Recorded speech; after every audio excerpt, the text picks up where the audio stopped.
Rodolphe. Bonjour Patrick. Merci de nous accueillir ici dans la bambouseraie des Cévennes, un endroit qui est totalement magique, qui nous entraîne dans un autre monde, qui nous fait voyager et qui est en même temps, on va dire, une œuvre historique due à un personnage hors du commun. Et oui, c'est Eugène Mazel donc, qui en 1850 a créé cette bambouseraie. C'était un passionné de botanique. Il a récupéré donc, des plantes qui venaient d'autres continents, qu'il a introduites ici, et qu'il a regardé si elles se développaient, si elles résistaient au climat. Et aujourd'hui, voilà, on a 12 hectares d'un magnifique jardin. Et on a plaisir à l'entretenir et avec toute une équipe à le faire vivre et à le montrer à nos visiteurs. Oui, parce qu'en fait, un jardin, c'est un peu un chef-d'œuvre, mais c'est un chef-d'œuvre en péril. Et s'il n'y avait pas encore aujourd'hui donc des gens passionnés, des gens qui s'y dévouent complètement, bien, il aurait disparu. La bambouseraie est inscrite au monument historique depuis 2008. Aujourd'hui, on a la pierre, le bâti et le vivant. Il faut le dire, c'est quand même un endroit où on peut se balader. Alors, il n'est pas ouvert toute l'année. Là, on a la chance de pouvoir être tout seul dans ce jardin puisqu'il est en période de repos, un petit peu de dormance, mais pendant la période de végétation, eh bien, il est encore plus beau. Mais on va vous en montrer quelques éléments vraiment très intéressants. Rodolphe, nous sommes au Japon, quasiment, oui, c'est ça, dans le vallon du dragon. Alors, oui. C'est quoi le dragon? Le dragon, c'est l'eau. C'est une symbolique et effectivement, l'eau représente le dragon. Et donc c'est un jardin d'inspiration japonaise, on va dire, parce qu'il est vrai que seuls les Japonais savent vraiment faire des jardins japonais, mais c'est quand même bien réussi, parce que c'est pratiquement le maître européen du jardin japonais qui l'a dessiné. Et oui, c'est Eric Borja donc, qui a créé et dessiné ce jardin, et on voit tout autour de nous la diversité des différents végétaux, les arbres en nuage, les érables, les bambous nains. C'est tout ce mélange et toutes ces couleurs qui sont magnifiques à toute saison en fait. Et puis surtout aussi l'architecture rocheuse, parce que c'est quand même tout un ensemble qui donne l'impression d'un espace naturel. Et aujourd'hui tout ça semble bien et on voit les érables quand ils sont en feuilles, c'est magnifique. Les couleurs d'automne sont très belles. Pour l'hiver, on va avoir toute la structure, on va avoir l'architecture, oui. Ça a aussi son charme quand même. Mais c'est un jardin qui a quel âge? Créé en 1998. Donc il va avoir 20 ans. Voilà. On va retrouver donc des bambous nains, des érables et après des conifères en taille en nuage. Il faut le dire aussi à nos spectateurs, c'est que là, on est dans des bambous. Et c'est vrai qu'on a l'impression toujours que les bambous sont immenses, mais là on a des tout petits bambous, des bambous qui pourraient remplacer le gazon pratiquement. Et oui, et c'est vrai qu'on a toujours l'image des bambous fastigés, énormes, et en fait, à la bambouseraie, on a une belle collection de bambous, puisqu'on a plus de 220 variétés. Et on va retrouver des bambous nains, des bambous géants, des bambous moyens.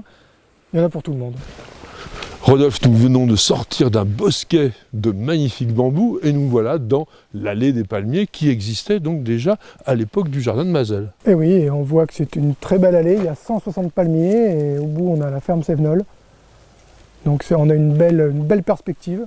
Belle perspective avec des Trachycarpus fortunei, donc le fameux palmier moulin, on appelle ça, le palmier aussi de Suzanne, qui est très rustique.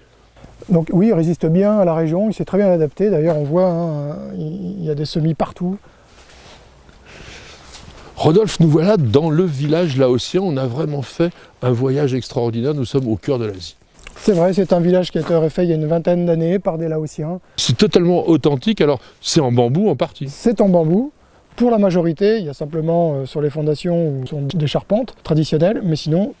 Tout le reste est en bambou et en été, on transforme complètement l'endroit. Ah oui, là c'est un endroit magique où il y a des centaines de plantes tropicales et quand tout est luxuriant, on est dans le voyage. Alors on est aussi ailleurs. Avec ces grands bambous. Ah oui, c'est extraordinaire. Alors, regardez ça, c'est pratiquement quoi, une bonne douzaine de centimètres de diamètre. Bon, il faut se rappeler que c'est une herbe, quand même. Oui. Une herbe géante, une quinzaine de mètres pour celui-là. Et donc, on peut faire pratiquement de tout avec un bambou. En Asie, ils font beaucoup de construction. C'est à la fois souple et solide. Oui, alors après, toutes les variétés de bambou ne sont pas utilisées pour la construction. Certaines le sont plus spécifiquement. Et ici, on est dans une culture évidemment, et chaque année en hiver, en cette saison, vous allez travailler le bambou. Alors, vous allez éliminer les vieux chaumes, parce qu'en fait, cette tige, on l'appelle un chaume, et vous allez le broyer, parce que vous faites une culture quasiment naturelle. Oui, c'est vrai que la bambouseraie est en protection biologique intégrée, et dans cette protection biologique intégrée, on va utiliser toute la matière organique du site, puisqu'on n'exporte rien du tout, et les chaumes qu'on va couper, on va les rebroyer, on va les réutiliser en paillage. On va garder aussi certains bambous pour la construction. ou pour la vente. Et pour faire une sorte de BRF asiatique avec des bambous, c'est tout à fait original. Et on parlait de protection biologique intégrée, donc ce que l'on appelle la PBI. Et vous faites cela avec donc des insectes auxiliaires parce que ça peut être un peu attaqué. Oui, on est sensible aux cicadelles, donc c'est un petit insecte qui vient piquer les feuilles de bambou.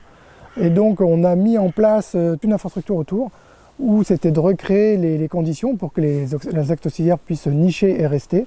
Donc on a installé 600 nichoirs insectes sur tout le site, dont certains spécifiques pour les chrysopes, qui sont les auxiliaires de ce ravageur. Rodolphe, nous sommes ici dans le zen. Alors il ne faut pas faire de bruit, mais on est comme dans un nid de bambou avec des bambous quasiment géants. Je ne sais pas, ils font 15-18 mètres de hauteur. Et là, ici, à la belle saison, on peut se reposer. Voilà, c'est un petit espace zen qu'on a créé il y a 2 ans.